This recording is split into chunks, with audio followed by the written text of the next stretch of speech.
Greetings, everybody. Welcome to the Wednesday, November 7th, 2018 episode of Free Webinar Wednesdays. This is Eric Cook. I'm with WSI Digital Marketing, where we work with businesses and organizations, helping them better understand and leverage the power of the internet as a strategic business tool. Learn more about me and all the fun stuff we get to do here at WSI Online at poweredbywsi.com. Today's webinar is going to catch up on a couple of things that I caught in the news that might be of interest. One, probably a little bit more on the fun side than others, or than the other. And then I'm going to jump into a presentation to bring folks up to speed a little bit, because we've been getting some questions on web accessibility and what's referred to as WCAG, or Web Content Accessibility Guidelines, and what that means for businesses that have a website, or nonprofits, or basically anybody that has a presence on the web. Doing a lot of work in the financial services and community banking space, we have had a number of our clients receive demand letters from law firms claiming to represent individuals with disabilities and trying to sue on discrimination. And so I probably know, certainly not the definitive source of information, but I probably know a lot more than maybe the average Joe as it relates to web accessibility. So I'm going to share some of that information with you. Certainly, if you have questions, I'm interested. If you are attending live, please feel free to use the chat functionality in your control panel. And if you're catching this on a replay, you can go ahead and reach out to me at eric@poweredbywsi.com, and I'm more than happy to answer any questions that you have. Today's show and all shows are recorded and made available at freewebinarwednesdays.com. You'll see I have the screen pulled up here, and I don't know if I'm like behind on posting or if we just haven't had a live show since October 3rd. So I need to probably double check on the show archives. But you can see the last show here on the website was some LinkedIn features that you may be interested in checking out. So hop over and check that out if you've not done so already. So before we jump in to the actual presentation and talk about web accessibility, just a couple of things that were recently announced. I had an opportunity to meet with a friend of mine who works for a company called Ingresso, Bernie Borges, who's in Michigan speaking for the American Marketing Association at one of their Southwest Michigan, I think the Southwest Michigan AMA conference. And we got to chatting. He does a ton of stuff on LinkedIn and digital selling and just different ways to build engagement and connect with folks. And so because he's so narrowly focused in LinkedIn, we talked about a bunch of different things as it relates to LinkedIn. And one of the things that broke recently was Vimeo. If you're not familiar with Vimeo, it's somewhat of a competitive platform to YouTube, provides a little bit more customization, some privacy restrictions. They have a paid tiers. And so if you're using one of the paid business tiers for the Vimeo video hosting platform, you now can actually publish and push video content directly to your LinkedIn company page from your company's Vimeo account. And so I thought this was kind of interesting as you look at creating content for your organization and trying to cross-pollinate information under multiple channels. It doesn't mean that you can't still put that video out to YouTube, because after all, YouTube is the second largest search engine on the internet. And if you've got a video, it probably should be there. And you can do things like create playlists and add descriptions and tags and hyperlinks and whatnot. But if you've got a video, there's nothing to say that you can't also put it into Vimeo. And for like $9 or $10 a month, which I think is what the business account starts at, you can put videos into Vimeo. You can restrict what platforms or what websites can actually embed. You can hide. You can require passwords.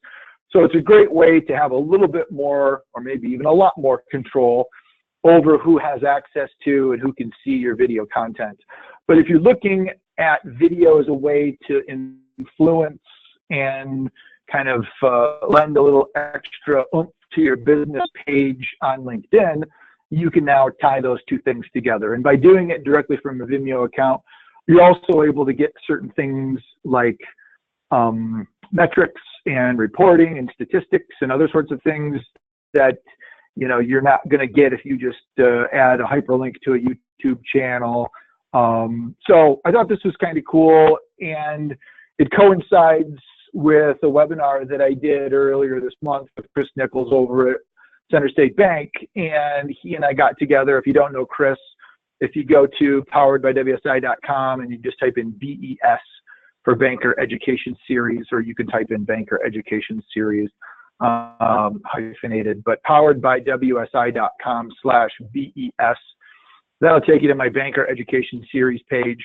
And so if you scroll down on this, you'll see episode number 17 with Chris.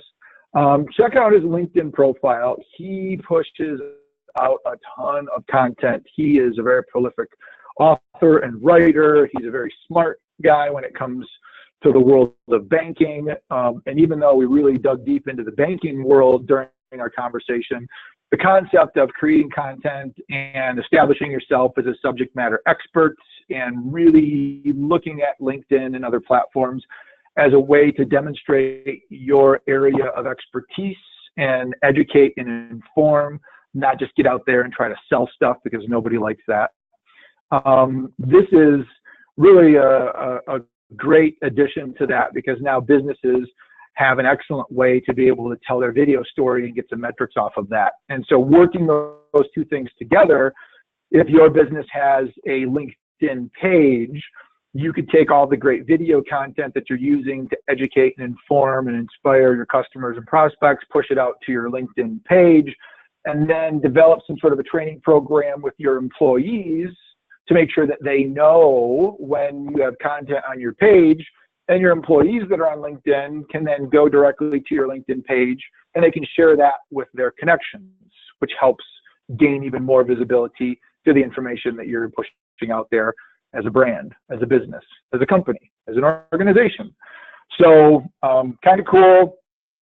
There's a link here, digitaltveurope.com was the one that I found that kind of broke it, but this is definitely something to keep in mind.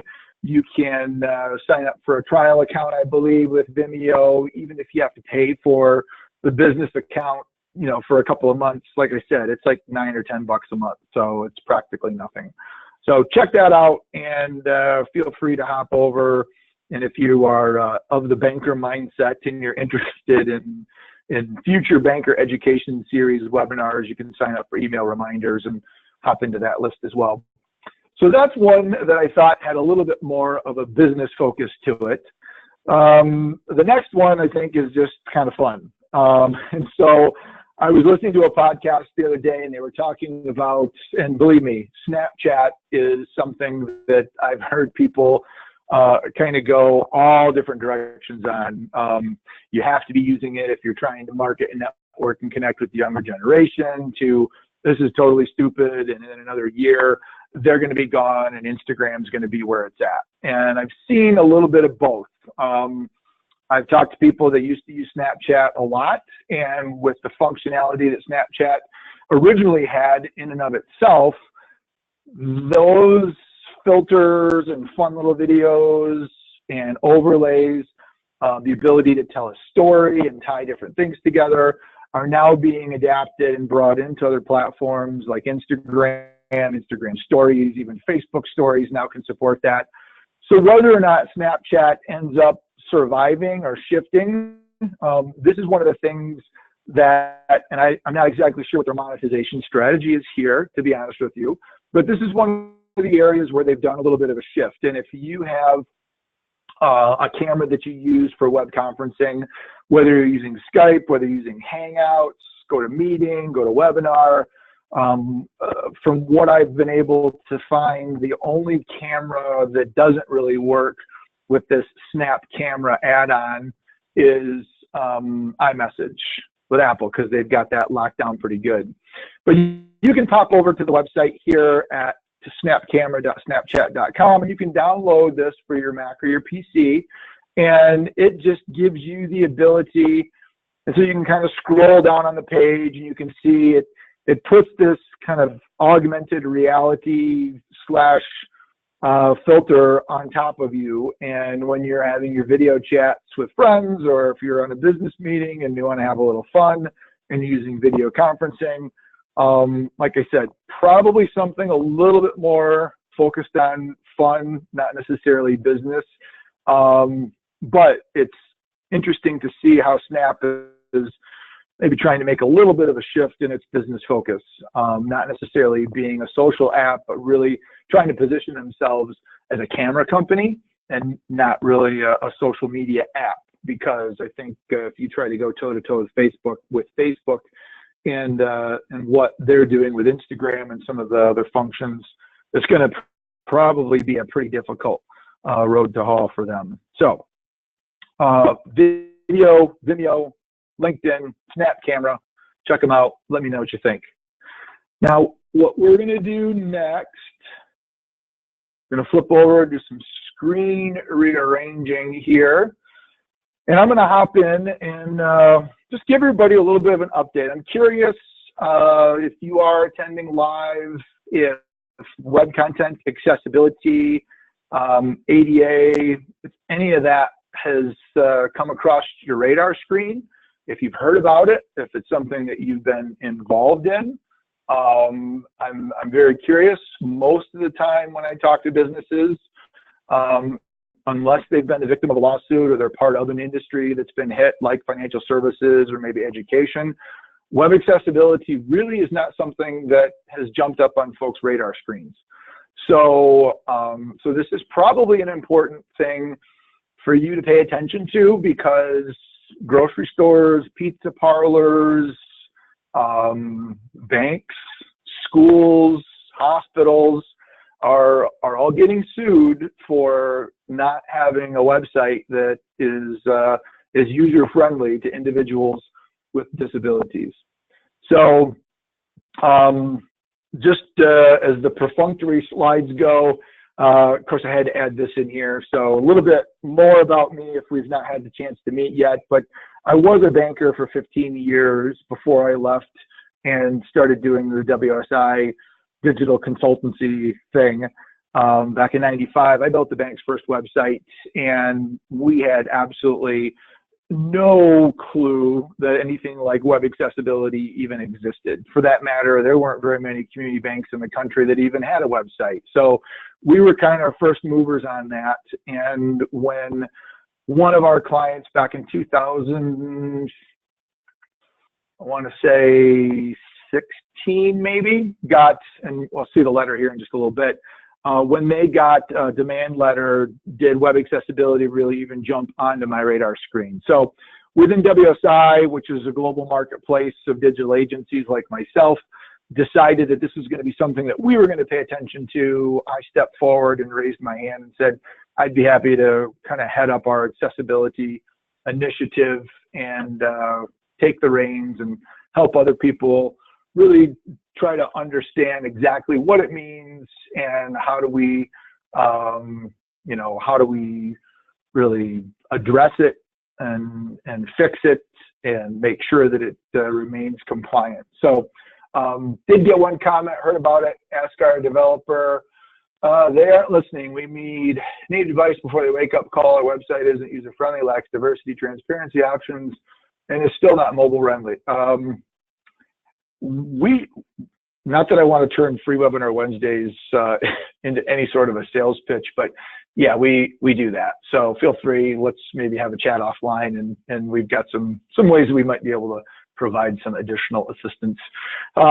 So when I thought of accessibility, because I went through a number of building projects back in the day when I was a banker, we were in a historic building. So some of the physical accessibility requirements we got a pass on because we were in a historic landmark designated structure. So when we did remodeling, some of the things we just simply couldn't do. But for most businesses, accessibility really comes to play when you're building or remodeling. And so this graphic kind of conveys, you've got certain things when you build a building that you have to make sure, based off of the ADA rules and guidelines for public accommodation, that doorways have to be a certain width and they can't pull harder than a certain weight. You have to have hallways a certain width. You have to have drinking fountains a certain height. You have to have ramps a certain pitch. So if you have a wheelchair or an assisted walking device, you can easily get up and down those. So those are all areas that we're all very familiar with. But when we take this and we flip it over into the world of digital, the building that we're building, which in this case is our website, isn't a static building that never changes. It's a website that is designed to be flexible. It's designed to have new content and information shared on a regular basis. And in fact, Google rewards us for those things, because the more often we're posting content and we're adding information, the better off we are, because Google sees our website then as being more of a valuable resource, more of a fresh informational piece of content. But the challenge with that is, the more you change, the more you add, the more people that have got access to your site, the more risk that you introduce into the process. So while you can certainly start off with building an initial website that's accessible, the challenges of maintaining compliance on an ongoing basis is something that you either have to make sure you've got a good partner that's able to take care of that for you, or you have to up your game. When I started doing research and figuring out, okay, well, what is it that we necessarily have to take into consideration? It wasn't just blind people coming to the web. And while that certainly is the category that most people think about, it really revolves into four main areas of ability, four main key segments. So you certainly have your visually challenged, which could either be no vision or low vision, glaucoma, blurry, maybe they're colorblind, whatever the case is. Then you've got the auditory challenge, which means they have hearing loss or partial impairment. Then when you start taking videos or instructional tutorials and putting them on your website or commercials, you have to make sure that you are abiding by closed captioning, and you have ways for people to consume that content if they can't hear it. Then you have the ambulatory or the mobility challenged individuals, which basically means something's happened in their life that has caused them to be unable to use traditional navigation methods. Maybe they're a quadriplegic and they have to use a mouse pointer or a mouse stick on a keyboard, or they have Parkinson's disease and they have severe tremors and they can't use a mouse like you and I can. So how do they get around your site? How do they navigate from page to page? How do they input information? And then the final area is the cognitive. And these are individuals that have some sort of a learning disability. They might be dyslexic, they might suffer from autism, attention deficit disorder, any of the cognitive issues. And there's technology out there that can automatically convert text on your website to a dyslexic friendly font style, for example.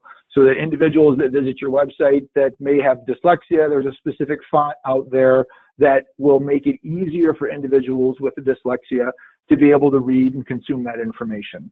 So when you're thinking about accessibility, it's not just how do I make my website available to blind people, which is what most of the time I hear when I talk to people about this. It's everybody in these four main areas. The important thing to know is this is really about equal opportunity for everybody. And for those of us that are fortunate to be fully abled, I don't have any of the four afflictions that were presented on the prior slide. Being able to get on the web and access information and shop and buy and do everything, I just take it for granted. But businesses that focus on making their website accessible for everybody, not only is it a good business sense, but in many cases, you avoid the issues related to potential legal threats, and you can see 1 out of every 5 individuals is a potentially excluded individual from being able to consume content on your website and get information. So the banking story that I want to share, there's a law firm out of Pittsburgh that's partnered up with another firm in New York that's been going around. They've kind of settled a little bit, but they're still going around on occasion. And I hear them every once in a while sending demand letters to financial institutions and other businesses claiming disability discrimination. And they will find someone in the state in which they're going after a business and find someone to be a plaintiff. And in this case, this was a bank in Ohio. They found somebody from Columbus that claimed that they went to the bank's website. This individual was not a customer of the bank. This individual didn't have any affiliation with the bank, but yet the law firm sent a demand letter requesting settlements, you need to pay us money, you need to put together a plan, you need to make this right. And so this is really what set me off on my journey to try to understand how to make sure our customers are protected and how to make sure that they don't fall victim to these types of lawsuits, and at the end of the day are serving all of their customers equally. So let's talk about what some of the laws and requirements are under, Section 508 really pertains to any organization that's accepting government-related funding, but then you've got Web Content Accessibility Guidelines 2.0 and 2.1. So from an international, global perspective, there's the World Wide Web Consortium that has the WCAG Web Content Accessibility Guidelines, and they have those in place. And some of the countries outside of the U.S. have embraced what's referred to as W3C standards and have operated under WCAG 2.0 guidelines for a number of years. It's now starting to become an issue here in the United States. And in the U.S., we certainly have Section 508. We've got the Americans with Disabilities Act, and then a handful of others that are there. And then for our friends in Canada and then also some other Europe, we do have some accessibility with disabilities, and there's the mandate M376.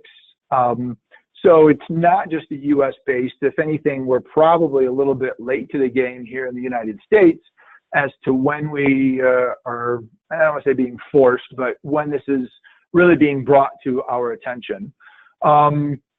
The reality, if you were to go online, blindfold yourself and try to use your computer for a day, you would probably be frustrated. Try it for an hour.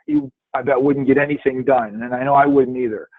And we don't have the tools that someone with a disability has in place, but even if we had a JAWS reader or we knew how to turn on accessible browsing in Safari, it still would be a very cumbersome, very difficult process, not only because those tools are foreign to us, but in many cases, the web is really broken, as you can see there on the left. And when we think about assistive technology, these are things that visit web properties and other sorts of digital destinations and grab information and present it back to the individual, whether it's through some sort of a Braille keypad translation machine, or it reads it back through, audio, screen reader. But the reality is most sites that you visit are broken. They do not provide a very good experience for individuals that are using assistive technology. So what we want to think about is really develop and integrate systems and tools and structures so that we're including more people. And not only is it a business opportunity, but when we do it, it could potentially increase our returns and reduce costs across the enterprise. And at the end of the day, I will tell you, Google likes websites that are designed more accessible, because if it's easier for a human to get access to the information, it's going to be easier for the search engines to get access. Now, if we think about accessibility, accessibility is really evolving into usability. And when Apple came out with the Siri voice-activated search functionality, they didn't have, and maybe they did, but from what I've read, they came out with that primarily as a service to help with an accessibility issue. So individuals with disabilities could actually use Apple devices. And then everybody else got on board and said, wow, this, Hey Siri voice navigation stuff is pretty cool. So accessibility actually turned into usability. And so today, almost a third of the people that are using accessible options like VoiceNav and other sorts of features really don't have a true physical disability. They just like the convenience because it's easier for them to use and interact. And it's really not just a niche market of only this small little group. Yeah, there's over 1 billion people across the world that have got an issue related to some form of a disability. But even in the United States, you've got almost 40 million people that are living with a disability that could potentially be customers of yours that may not be able to interact with your business, buy your product, your service, request information. And so taking kind of those two statistics into consideration, being able to serve those market areas, creates a nice little business opportunity for you. So you can see again, from a worldwide, it's expected to grow. Individuals that are a little bit older may also need some assisted technology. Doesn't mean that they're going to necessarily become disabled, but they might want to be able to visit a website and be able to control the size of the font to make it easier to read, or to click a button and have the information played back to them through a web browser. And these are individuals that maintain and control a significant amount of disposable income. They're going to be collecting on their retirement. They're going to be cashing in on their investments, and they're going to be going online and shopping.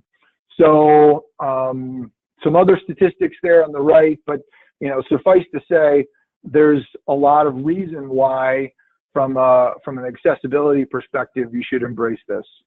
Some other numbers: Microsoft did a study with Forrester Research, and so you can get an idea of working age adults benefiting from the use of accessible technology because of a disability or an impairment, 22%. And then computer users that are likely going to be able to use it as part of maybe a mild impairment, 57%. So that's another pretty significant amount of individuals that would benefit from having an accessible experience when they go online. So the other thing that I think is also important is consumers are good to businesses that do good. And so you think of, some businesses will embrace, social consciousness, and they'll do donations. But if the word gets out that your website is one that's been able to support individuals with disabilities, and you're providing alternative ways for people to interact with you, that's going to be something that will also break into the market, and people are going to hopefully reward you with their dollars and their time spent.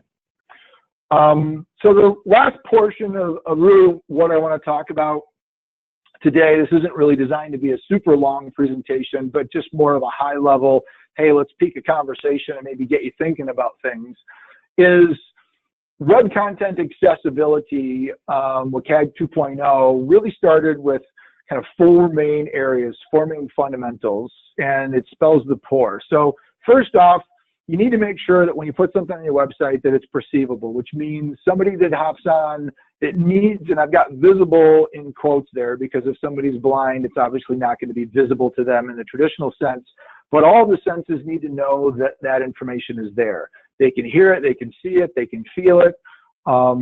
We haven't gotten away with ability to smell things online, but at some point, who knows, maybe that'll be the next sense to be embraced through the internet, although I don't know as if that'll necessarily be a good thing, to be honest with you.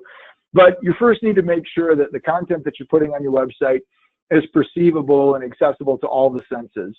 Next is you need to make sure it's operable. And what that means is you have to be able to use the interface, even if you don't have the ability to see it, to hear it, to interact with it with your hands. That's where we go back to, maybe the ambulatory or the mobility challenged individuals.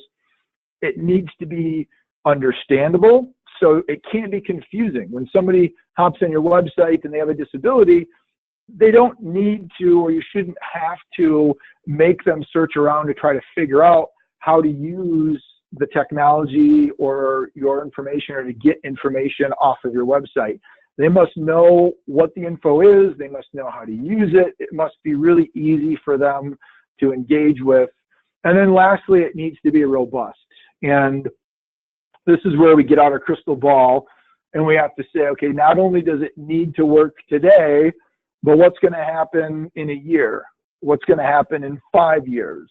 The technology is going to shift and evolve. I shared just prior to jumping on this, that Snap camera. I honestly don't know what the accessibility implications are with the Snap camera. That's something that was just recently created and rolled out. Does that need to be made accessible? If I decide to put horns on my head and goofy sunglasses and be the angry devil Eric because I want to do something for Halloween, does that camera experience need to convey to somebody that should be, quote, watching me to know what I've done? And does that constitute something that would fall under web content accessibility? It's hard to say. So what's happening right now is we're in the process of another transition as it relates to web accessibility. WCAG 2.0 was created back in 2008, which I can't believe it was a decade ago, but yeah, it was 10 years ago. And so we've created some just short URLs, so WCAG 2.0 info, 2.1 info, and 2.1 new. Those are all short links that you can just type in bit.ly. So that'll take you directly to the code over at the World Wide Web Consortium. So 2.0 has been around for 10 years, and I think we all can agree that the internet is a different place today than it was a decade ago. So 2.1 was released in June. Organizations are reviewing it. They're building it into their code. They're looking at it. From what I've read, a majority of individuals saying probably not going to see this really as, you know, an accepted, required until maybe we get into, you know, mid-2019 or later. But there's also a pretty interesting resource out there that specifically talks about what's new in 2.1. And so when we close the next couple of slides, I'm going to just mention some of the newer items that have evolved from 2.0 to 2.1 to put those on your radar screen. Again, you've got access to the links here. You can go to any of those, 2.0, 2.1, or just look at the what's new comparison to learn a little bit more. But when we think about what's new in 2.1, I believe there were 7 main areas, and each one of these sections refers back to the original section on 2.0, and then they draw out what's been changed. So the first thing is from an adaptability perspective. In 2.1, you have to make sure that the content that you're presenting can be seen and interacted with in different ways, different layouts. So we're starting to now get into, you know, phones, big screen, small screen, tablet, laptop, portrait, landscape. You know, do you have the ability to even change something? So if you present something on your website that says, you know, flip to landscape view for more information, and it's somebody that doesn't have the ability to flip their iPad to landscape view because they don't have the use of their hands, that's going to create a problem. Distinguishability just needs to make sure that being able to see and hear content from the foreground and the background, that is a pretty important thing as more and more images and layers and web complexity starts amping up, I guess, for lack of a better term. So making sure that you can distinguish between the background image, the text that's on the top, if it's a call to action, if it's a button or a hyperlink.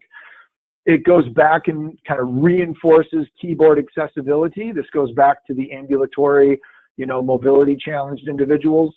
So all the functionality needs to be available from a keyboard. So can I press, you know, up, down, right, left, A, B, C, D, and what do those mean on the screen, and what do I do in order to get from point A to point B? Making sure that people have enough time to interact. This is where we start thinking about things, you know, CAPTCHAs can expire, secured content can time out, and individuals with disabilities may have a difficult time doing things in the required amount of time. And so if a web page is set to expire at a certain period, then it's going to be a little difficult to embrace the 2.1 standards. If you've got movement or any sort of motion, you need to make sure that you're extra careful with regards to seizures or creating any sort of unwanted physical reaction. So test that, blinking lights, color combinations. It talks also about input modalities, which again goes back to really some keyboard, or if you've got other ways, maybe it's even voice input, if you have the ability to do that.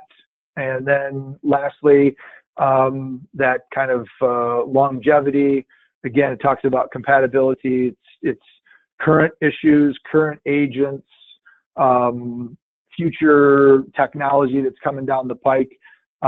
Without having a crystal ball, it's going to be difficult to know exactly what's going to work, but finding a solution or a partner that understands this and has a way to say, how are you going to make sure that this is compatible down the road? How are you going to make sure when 2.2 comes along, we're going to be compatible with those requirements? Or when the Department of Justice here in the United States enacts formal law related to digital accessibility and decrees the website is legitimately being a public accommodation and you have to abide by it, which is not the case today. So thinking about that compatibility. So all of those are elements to kind of roll into 2.0, 2.1, and things that really need to be on your radar screen. So to build out some of this, I do want to acknowledge the folks at AudioEye, and if you've ever been on a free webinar Wednesdays or heard me talk on a banker education series, or we've chatted, AudioEye is a tool that we discovered shortly after our client received their demand letter that has a really interesting technology to remediate accessibility issues with a JavaScript overlay. And our WSI agency here in Michigan has negotiated some really favorable pricing with the folks at AudioEye. So if you're interested in talking more about that and you'd like to reach out to me directly, please feel free to do so. WebAIM is a great organization out of Utah that provides some really great testing tools. They've got a Wave tool, web accessibility evaluation tool, that we use as a Chrome extension, as well as a dedicated standalone wave.webaim.org. You can plug in your website and look for blatant errors and WCAG 2.0 issues. And then, of course, the World Wide Web Consortium, W3C. That's where we're getting all of our WCAG information from today. So with that, I'm going to kind of see if there's any other questions from the audience. If not, that's about all I had to share for today. I wanted to keep it nice and short. My goal was a half an hour. I'm just a little bit over, so apologize for taking an extra 7 minutes. But hopefully this taught you something and gave you a little bit of an idea about web accessibility and some of the challenges that folks may be experiencing when they hop online and try to get information from you and your organization online. So with that, I'm going to wrap it up. Thanks for joining me. Those of you that were able to attend live, thanks for the comments and questions. And if you would like to learn more, all of my information is right there in front of you. Otherwise, we'll look forward to seeing you down the road on future episodes here at freewebinarwednesdays.com. Until then, have a great week, everybody. Take care. Bye-bye.